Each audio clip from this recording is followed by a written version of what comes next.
사도 바울은 모든 곳에서 예수를 나의 그리스도로 전하기를 소망했습니다. 복음이신 예수 그리스도를 전하는 사도 바울에게 있어서 누구를 막론하고 차별하지 않았습니다. 그래서 모든 사람에게 내가 사랑의 빚진 자다라고 고백했어요. 이 고백이 여러분과 저의 고백이 되기를 주님의 이름으로 권면하며 축복합니다. 14절에 함께 봉독합니다. 헬라인이나 야만인이나 지혜 있는 자나 어리석은 자에게 다 내가 빚진 자라. 아멘. 이 헬라인, 야마인, 지혜 있는 자, 어리석은 자는 모든 사람을 지칭하는 거예요. 여러분들과 제가 한번 생각해 볼 게 있습니다. 우리가 선교한다 그러면 여러분들은 어떻게 생각이 떠오르십니까? 저는 선교하면 내가 사는 삶의 자리보다 조금 경제적으로 어려운 곳, 이곳에만 복음을 전하는 생각을 했어요. 신학교 다닐 때에 우리의 복음의 대상은, 선교의 대상은 복음의 불모지. 그런데 어느 날 교수님이 미국도 우리의 선교 대상입니다라고 할 때 뭔 소리요? 미국에서 복음이 흘러왔는데 거기가 선교의 대상이야? 저에게는 부대끼는 거예요. 그런데 지금 우리나라도 복음의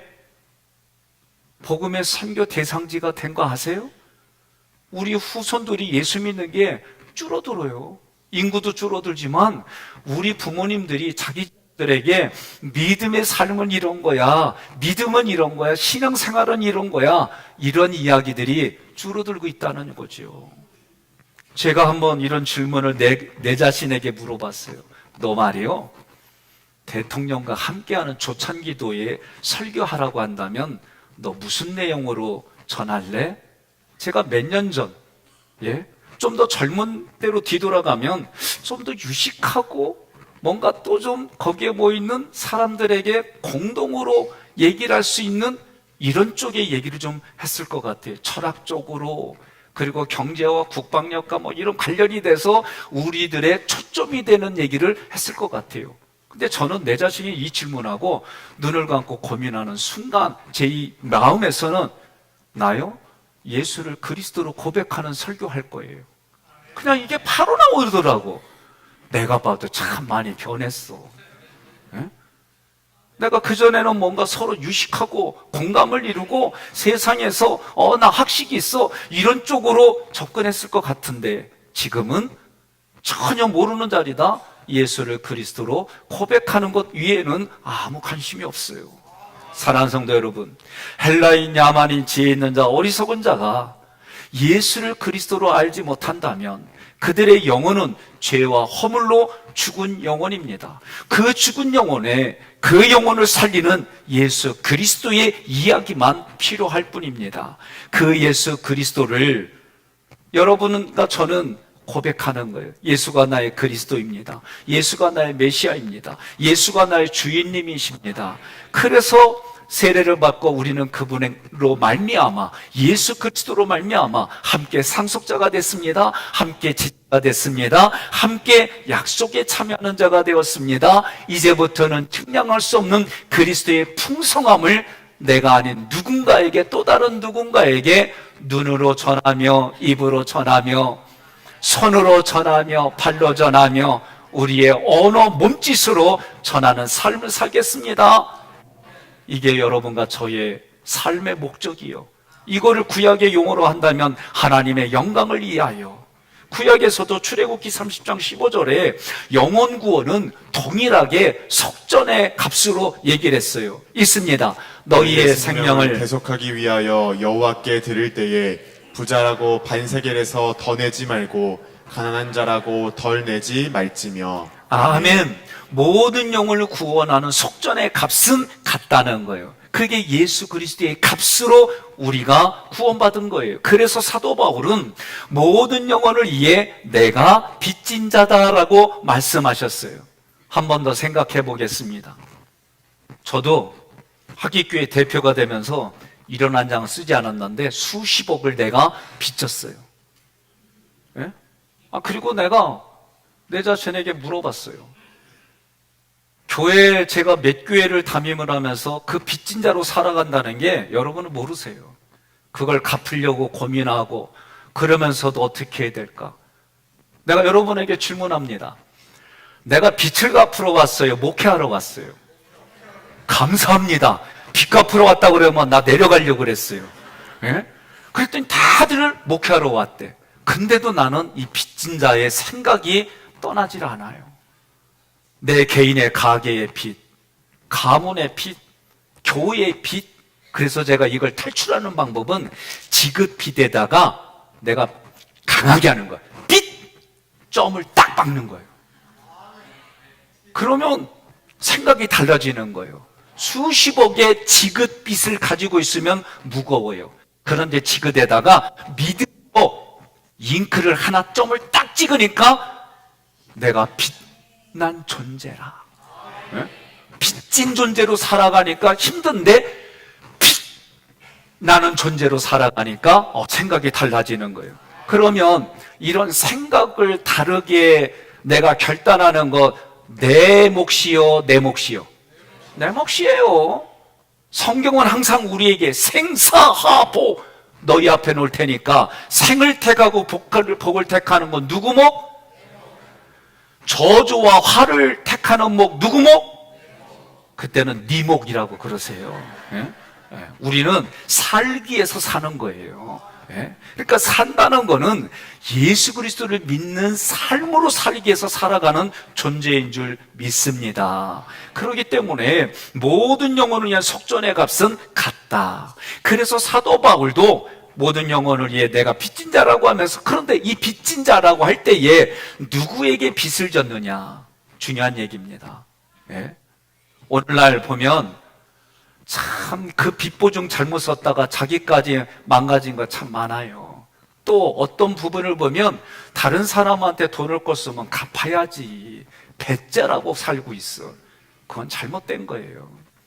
누군가에게 내 빚을 졌으면 성경은 5분지를 더해서 배상하라, 하나님 앞에 회개의 염을 들어, 성경대로 우리는 살아야 되는 거예요. 그런데 지금 사도 바울은 로마서 3장 24절에 그리스도 예수 안에 있는 속량으로 말미암아 하나님의 은혜로 값없이 의롭다 하심을 얻은 자 되었느니라. 분명히 하나님의 은혜로 빚을 졌어요. 예수 그리스도 그분에게 빚을 졌어요. 이렇게 표현할 수 있는 구절들이에요.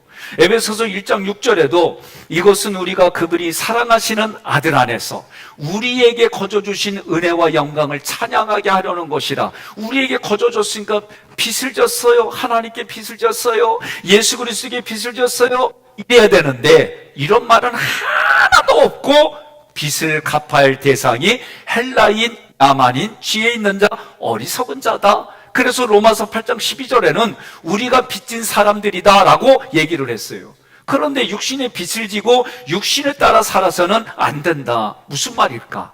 하나님께, 예수님께 빚을 졌다는 말은 없어요. 여러분, 내가 우리 큰애가 이런 얘기를 했다는 말이 아니라 그 얘기는 큰애가 했구나. 저한테 그러는 거 얼마 전에 자기를 여기까지 태워달래. 그래서 내가 아빠 힘들어, 네가 가. 그랬더니 뭐라 그러는 줄 알아요? 아니, 이 땅에 태어나게 했으면 끝까지 책임질 져야 될 거 아니냐. 나 그 말 들으니까 화가 올라오면서 그 말이 맞더라고. 그래서 그냥 옷 입고 데려다 줬지 뭐. 에?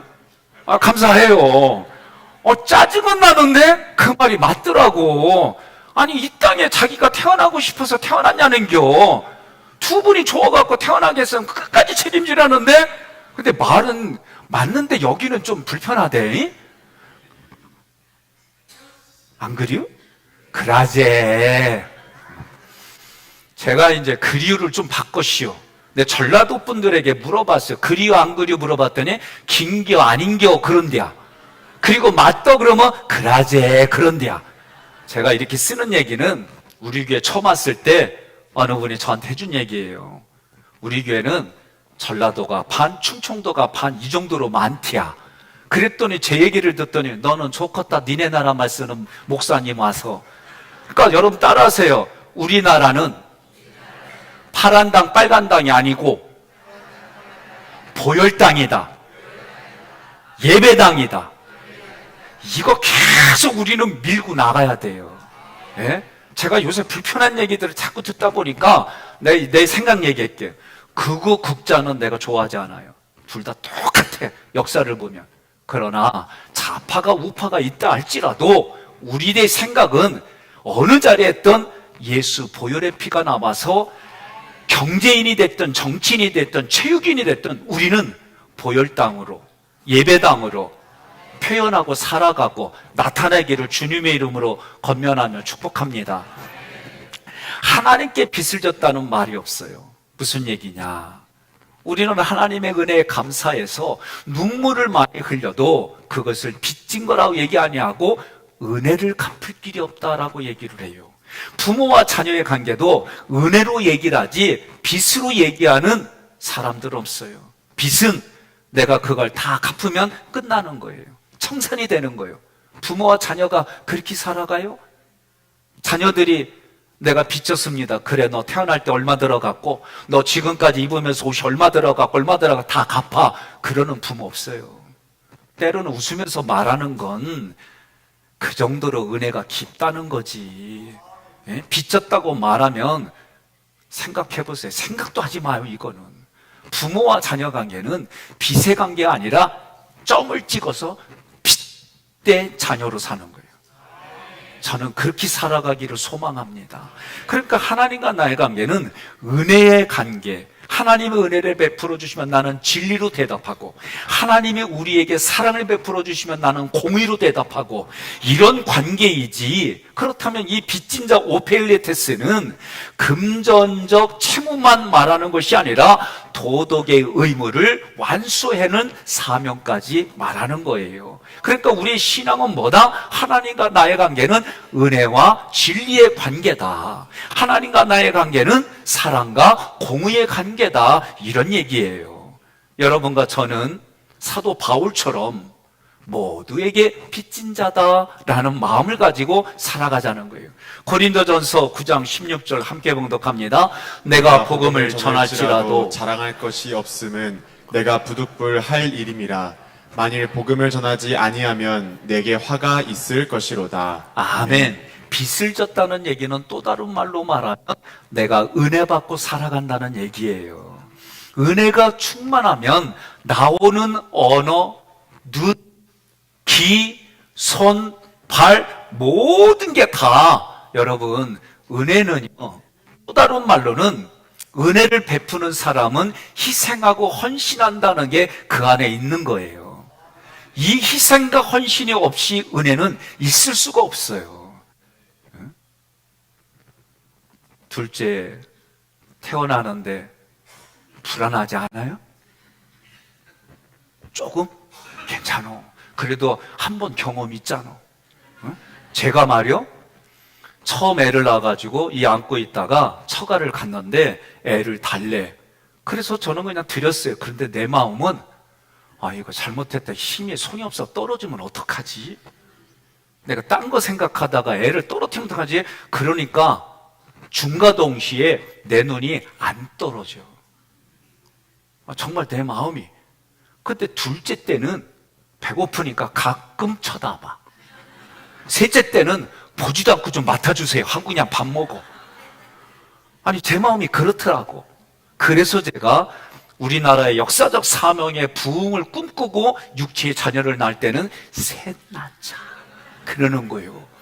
우리 마음도 달라지고 미래에, 아니 하나님이 그렇게 우월한 존재로 만들어 주셨는데 셋 이상은 낳아야지.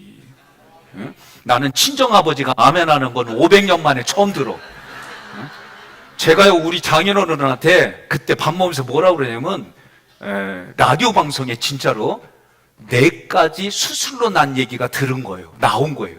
그래서 제가 뭐라고 그러냐면 장인어른 앞에서 4가지 수술 났다 그랬더니 갑자기 나를 보는데 싸해. 응? 근데 그게 무슨 말인지 알아요. 여러분, 우리가 육신의 자녀도 이럴진데 마음으로 낳는 자녀, 오늘 복음을 통해 마음으로 낳는 자녀. 그래서 고린도전서에 내가 화가 있을지로다 이 얘기는 진짜 그런 이야기가 아니라 하나님이 은혜를 베풀어 주셨기 때문에 이 은혜를 통해 은혜가 흘러가는 삶을 살아가겠다. 그런 결단과 자기의 마음이 이렇게 표현한 거예요. 다시 말하면 그 영혼을 사랑하는 마음이 그 안에 있는 거예요. 여러분들 마음에 그 사랑이 있으면 어떻게 해요? 희생과 헌신도 기쁨과 감사로 하잖아요. 희생과 헌신이 아무리 내가 어려울지라도 그 안에 그것을 이길 수 있는 기쁨과 감사는 또 다른 말로 말하면 내가 그것을 이길 수 있는 가치예요, 가치. 그 가치가 예수 그리스도이고 그 가치가 사도 바울은 자기의 학벌, 자기의 돈, 자기의 관계, 자기의 로마 시민권 이 모든 것으로도 그 가치를 수가 없다. 그 가치가 예수가 그리스도이다라는 가치예요. 로마서 9장 1절로 3절 함께 봉독합니다. 그리스도 안에 있는 내가 진실을 말하고 거짓말을 하지 않는다는 것을 성령님 안에서 내 양심이 증거하고 있습니다. 나에게는 큰 슬픔과 그치지 않는 마음의 고통이 있습니다. 만일 내 동족이 구원만 얻는다면 내가 저주를 받아 그리스도에게서 떨어져 나가는 한이 있더라도 나는 그렇게 되기를 바라고 있습니다. 아멘. 저는 사도 바울의 이 상태가 어떤 상태일까 상상을 동원하고 고민을 해봤어요. 묵상을 해봤어요. 자기 민족을 향해서 자기와 같이 예수를 그리스도로 믿으면 좋겠는데 예수를 그리스도로 믿지 않는 자기 민족을 향해 마음이 아픈 거예요. 괴롭고 고통스러운 거예요. 그래서 자기의 동족이 구원을 받을 수 있다면 구원받는 대가로 내가 저주를 받은 일이라도 자기는 가냘지 않고 저주를 받겠다는 거예요. 그리고 자기 민족을 구원시키고 자기 민족에게 복음을 증거하는데 자기의 목숨까지도 내놓겠다는 거예요. 이런 일을 위해서 내 마음 안에 성령이 나에게 자꾸 그런 영향을 준다는 거예요. 여러분, 하나님께서 우리에게 은혜를 부어주시면 하신 말씀은 모든 사람에게 그 은혜를 나눠주는 거예요. 여러분과 제가 감동받고 감격받으면 얘기하잖아요. 자기가 좋은 거 얘기하면 얼굴이 기분 좋게 웃어지잖아요. 저는 그런 연구까지 교육받았어요. 대화를 나누며 눈동자를 보면 긍정이면 눈동자가 안 흔들려. 근데 여기서 부대끼면 눈동자가 왔다 갔다 해요. KTX처럼. 응? 그리고 거기에 내가 뭔가 긍정을 하던 내가 막 머릿속에서 고민하면 귓볼이 빨개지든지 여기가 빨개지든지 얼굴에 흥분됐다고 표시가 나와. 요거를 하는 척 하는 사람들도 있어. 그래도 미세하게 얼굴에 표현들이 나와요. 그래서 제가 대화를 나눌 때 뚫어지게 쳐다보는 거지 이뻐서 쳐다보는 거 아니요. 그런 그 미세한 것까지 보면서 상상을 하고 성령님 도와주세요. 성령님 이 시간 무슨 말을 해야 이 사람이 예수를 믿고 무슨 말을 해야 예수 믿는 일에 통일을 하고 앞길로 나갈까? 몰랐죠? 네? 왜? 내가 만나는 기술을 익혀야 되고 저분의 심령을 뚫는 하나님의 도심이 있어야만 가능한 일들이니까. 그런데 성경은 뭐라고 그래요? 내가 있고 싶은 곳에서 내 마음이 있고 내 눈동자가 평생을 1시간 1분 1초도 떨어지지 아니하고 그렇게 풀꽃 같은 눈동자로 나와 함께 해주시고 내 삶을 성령을 통해 비춰주시겠다. 이게 하나님의 약속이에요. 그러니 하나님이 나에게 은혜를 부어주신 그 은혜가 나만 혼자 만족하고 나 혼자만 감동받고 간다?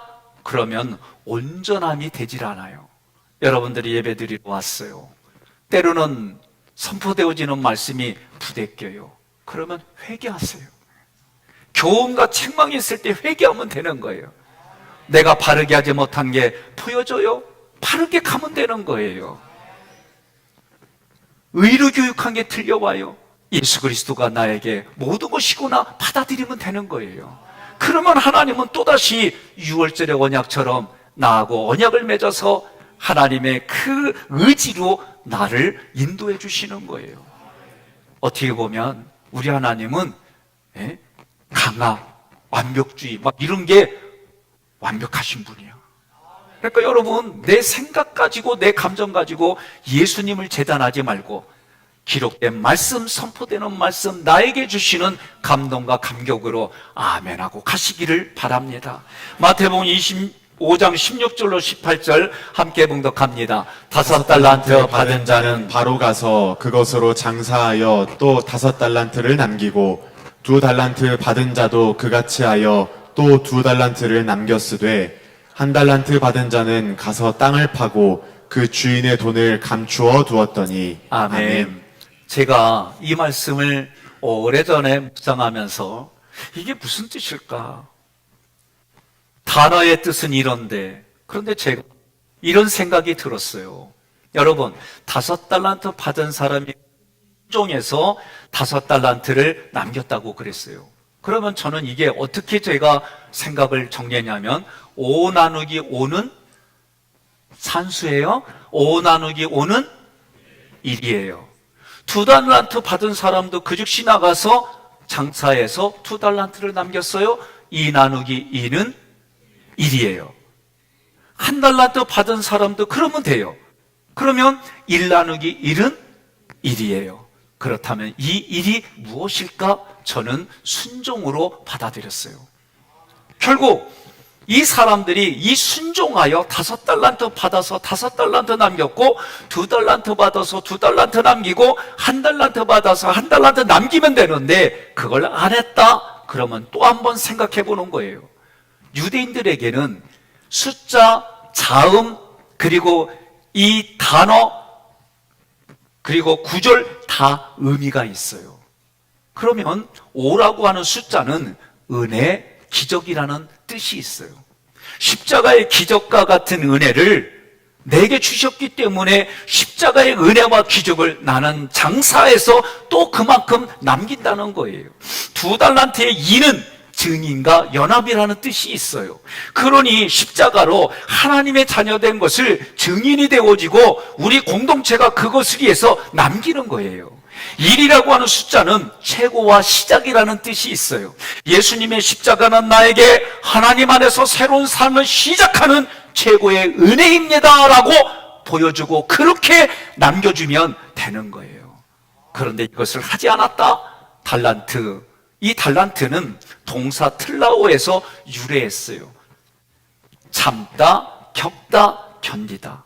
하나님의 입장, 내 입장에서 보면 죄인인 나를 참아주신 하나님의 은혜, 죄인인 나를, 원수된 나를 참아주신 하나님의 은혜를 내가 체험하고 겪고 그 은혜가 있기 때문에 어떤 상황에도 견디는 것이 달란트의 의미로 저에게는 와닿는 거예요. 그러면 주님이 십자가로 주신 구속의 복음과 은혜가 나를 통해 그렇게 흘러가는 건데, 여러분 한번 오늘 이 시간 고민해 보자는 거예요. 주님은 이 땅에 육신의 몸을 입고 오셔서 죄와 홀로 죽은 나를 위하여 십자가로 죽으시고 나에게 영원한 생명, 영생을 주셨습니다. 부활하셔서 나를 천국의 백성으로 살아가도록 은혜를 주셨습니다. 승천하셔서 생명을 살리고 존귀 여기는 삶을 살게 하셨습니다. 그런데 이런 삶이 어떤 삶일까? 마태복음 25장 40절 달란트 비유의 결론에 하는 얘기예요. 함께 있습니다. 그때 왕은 그들에게 내가 분명히 말하지만 너희가 이들 내 형제 중에 아주 보잘것없는 사람 하나에게 한 일이 바로 내게 한 일이다 하고 말할 것이다. 아멘. 여러분들에게 보잘것없는 사람은 누구입니까? 저는 때로는 내가 나 자신을 볼 때에 참 보잘것없다 이런 생각 들 때가 참 많아요. 여러분들이 그렇게 봐도 내가 그럴 때가 있어요. 때로는 잘난 척하고 살다가도 때로는 제가 무능하고 참 보잘것없다고 느껴질 때가 종종 있어요. 근데 신기한 건 그런 생각하고 조용히 교회를 이렇게 거닐다 보면 목사님 하면서 부르는 음성이 있어. 그러면 하나님의 음성으로 들렸고 뒤돌아보면 거의 다가 우리 교회 노곤사님들이에요. 그러면은 지난주에도 제가 식사하고 누가 대접해 주 식사하고 저쪽 문학 문학 터널 그쪽 있잖아요. 그러니까 터널이라면 안 되죠. 문학 그 다리 밑에 거기서 내려서 내 걸어가겠다고 졸음이 쏟아져가지고 거기서 걸어오는데 어느 권사님을 만났어요. 그 제가 먼저 보고 인사했어요. 딱 보니까 우리 권사님이요. 안녕하세요. 그랬더니 이분이 바삐 걸어가더니 그 자리에 딱 쓰더니 두 손을 가슴에 콩성히 모고 90대 가깝게 인사하는데 나도 목을 더 밑으로 내렸지 뭐. 응? 예. 제가 보니까 예배 드리고 있더라고 지금. 얼마나 고맙고 감사한지. 예? 그냥 내가 얼굴이 좀 비슷하다 그럼 먼저 인사해요. 한 번은 인사했더니 나한테 오더니 왜요? 그러더라고. 그래서 지나가는 사람이요 그러면서 그냥 같이 뭐 그냥 뭐라고 할 거 있어요? 그냥 내가 먼저 인사하는 거예요. 누가 뭐라고 하든. 그리고 모르는 사람이 됐잖아요. 나 요새 재미난 거 있어요. 아파트에서 이제 엘리베이터 타잖아요. 무조건 인사하잖아요. 애들은 처음에는 좀 놀라는 표정인데 내려갈 때는 90도 인사하고 내려가더라고요. 그리고 모르는 분도 인사하잖아요. 그러면 먼저 내리더라도 꼭 뒤돌아서 인사하고 가. 그래서요, 나는 속으로 이런 생각해. 문화를 바꾸자. 요 조그만 게 불씨가 돼가지고 미추홀구에 앞으로 이렇게 인사 잘해가지고 밥 잘 먹고 인사 잘해가지고 경제적으로 잘 든든해지고 그래서 이 인천에 대한 사건 사고 나올 때는 연수구를 가라고. 에? 나는 아니 뭐 연수구를 가면 안 돼요? 그래요. 그러면 저쪽 계양구로 가라고. 에? 인천은 안 돼? 그러면 저쪽 서울로 가라고. 아니 무슨 사건 사고만 나면 미출구가 나올 때마다 전화 받아. 너 괜찮냐고. 그럼 나는 괜찮다고. 에? 그러니까 지역적으로 우린 거 인정하지만 여러분과 제가 복의 근원이 돼서 말하고 행동하고 움직이는 게 하나님 나를 통해 복의 근원입니다. 나를 통해 예수 그리스도가 퍼지고 이 지역에 영혼이 바뀌고 육신이 바뀌고 삶의 환경이 바뀌고 우리의 퀄리티가 좀 아멘 좀 해봐요. 높아지기를 소망합니다. 이러면서 우리 살아가자는 거예요. 예? 그러니까 오늘 말씀을 통해서 그러려면 어떻게 하느냐? 사도 바울의 영혼 사랑, 사도 바울의 복음을 전하지 않고는 견딜 수 없는 그 사랑. 예수님도 그 얘기를 했어요. 마태복음 28장 19절로 20절 함께 봉독합니다. 그러므로 너희는 가서 모든 민족을 제자로 삼아 아버지와 아들과 성령의 이름으로 세례를 주고 내가 너희에게 명령한 모든 것을 가르쳐 지키게 하라. 내가 세상 끝날까지 항상 너희와 함께 있겠다. 아멘. 그러면 이거를 할 수 있도록 하나님이 우리에게 고린도후서 5장 18절로 19절 보니까 우리에게 무슨 걸 줬느냐? 그렇게 할 수 있도록 직분을 주셨다고 그랬어요. 5장 18절 읽어봅시다. 시작. 이 모든 것은 하나님이 하시는 일입니다. 하나님은 그리스도를 통해 우리를 자기와 화해시키시고 우리에게 화해의 직책을 주셨습니다. 19절. 하나님은 그리스도 안에서 세상을 자기와 화해시키시고 사람들의 죄를 그들에게 돌리지 않으셨으며 화해의 말씀을 우리에게 맡기셨습니다. 아멘. 이게 그리스도의 평강이라는 거예요. 무슨 얘기냐? 우리는 애초에 하나님과 함께 지내도록 에덴 동산에서 지어졌어요. 그런데 하나님 말씀에 불순종해서 죄가 하나님과 우리의 관계를 끊어놨어요. 하나님의 얼굴을 보지 못하게 했어요. 음성이 들리지 않게 했어요. 그리고 하나님은 그 후에 세상에 살아가는 백성들에게 하나님의 의지대로 하나님을 보여주시고 나타나주시고 그렇게 해오셨어요. 그게 비밀이었어요. 그래서 다른 사람들에겐 비밀이었는데 예수가 이 땅에 그리스도로 오셔서 그 비밀이 진리, 우리가 새벽에 공부했잖아요. 진리로 보여주셨어요. 그리고 그 예수님이 오셔서 죄의 문제로 죄 때문에 하나님과 관계가 단절됐는데 이 죄를 십자가에서 나의 죄를 해결해 주시니까 하나님과 나의 막힌 게 사라진 거예요. 이게 화해의 직책이다. 이것을 전하도록 여러분과 제가 어떤 직책을 받았느냐? 그랬더니 나는 성도예요. 맞아, 그게 직책이요. 성경은 여러분과 저를 다 다 뭐라고 하느냐? 성도라고 부르는 거예요. 성도의 직책을 주셔서 뭘 내면에 그 화해의 말씀, 예수가 그리스도로 오신 그분이 말씀으로 우리에게 오셔서 그 말씀을 통해 흘러가게 하는 게 은혜이다라고 얘기해 주시는 거예요. 그러니 여러분과 저는 오늘 그런 모습 속에 살아가는데 다양한 성경 구절들은 한마디로 말하면 말씀이신 예수 그리스도가 나에게, 여러분에게 그리스도가 되어서 그 그리스도를 묵상하고 생각하면 기쁨과 감사가 막 올라오는 거예요. 이 경험을 어떻게 했느냐?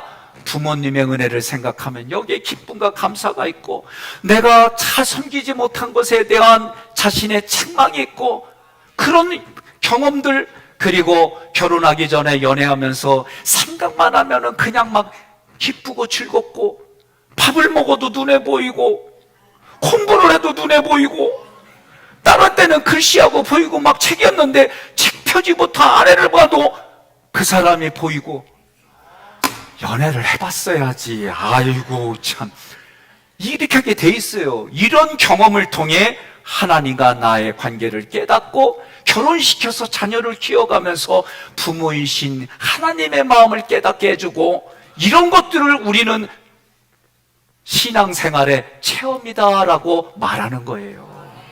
그러니 여러분, 하나님이 우리에게 주신 것은 나만 구원받게 해주려는 게 아니라 나를 불러주셔서, 나를 왕같은 제사장으로 불러주셔서 우리 것으로 얘기를 한다면 너를 장남으로, 장녀로 불러주셔서 네 동생 잘 살펴, 이게 아버지 하나님의 마음이다. 그러니 이것을 하려면 애는 몇 이상 낳아야 돼? 그렇지, 둘 낳아도 안 돼. 셋 낳아야 돼. 왜 그러느냐? 이건 내 얘기요. 우리 집에 가보니까 2남 1녀예요. 저희 집은 제 여동생, 남동생이에요. 어머니 입장에서는 딸이 있는 게 참 보기도 좋고 내가 봐도 좋아. 그래서 나는 첫째부터 딸딸딸거렸는데, 큰 놈은 아들, 둘째는 사내, 넷째가 아니지, 셋째는 삼남. 요새 권사님들이 가끔 그래, 목사님 이번엔 넷째는 딸 나올 거야. 응? 뭐 그러든지 어찌됐든. 예? 그렇게 제가 이런 생각 속에 한 이유가 뭐냐? 집에 갔더니 여동생과 남동생은 둘이 잘 어울려. 나는 못 어울리더라고, 나중에 알고 봤더니. 근데 내가 많이 보니까 일남일녀 이렇게 되는 것도 있는데, 또 내 남동생하고는 또 말이 통하는 게 있어. 여동생이기 때문에 말이 때로는 부대끼는 부분도 있어요. 서로가 내가 남성으로 여성으로 살아가는 삶의 이치에 머리로는 이해되지만 삶으로 이해 못하는 부분들이 때로는 있더라고요. 그러니까 둘 이상 나야, 예? 둘 이상 나야 많은 부분들이 공감을 해. 아멘 안 해도 이럴 땐 아멘 해줘야 돼. 그러면 내가 낳든지 다른 사람이 낳든지 그래. 이거 할 수 없어요. 그래서 제가 토요일마다 요새 하이 베베 부모들을 만나요. 그리고 그 여러 가지 얘기를 하며, 한 사람 난 사람은 두 사람 낳도록 권면도 하고, 둘 난 사람들은 넷 낳도록 권면도 하고, 예? 재밌게 얘기 주고 받아. 그리고 격려금도 줘서 애하고 같이 식사도 좀 해보라고. 왜? 옆 사람한테 그래요. 애 낳으려면 돈 들어가 그러세요. 예? 그러니까 여러분들이 저와 같이 이 스피릿을 전할 때는 밥 사주면서 애 낳으라고 얘기해야 돼요. 이런 것 없이 얘기하면 안 돼요. 알았죠? 그리고 복음을 전할 때는 내가 관계가 좋을 때 정말 그 사람의 마음에 감동을 주면서 해야지. 그렇지 않은 가운데 지시만 하면 감동이 아니라 역효과가 나와요. 그러니까 여러분과 제가 배우자에게, 자녀들에게 이게 1순위야. 내 부모에게 1순위야. 그리고 내 이웃들에게 2순위. 근데 이웃들에게 할 때도 신앙하는 사람이 2순위.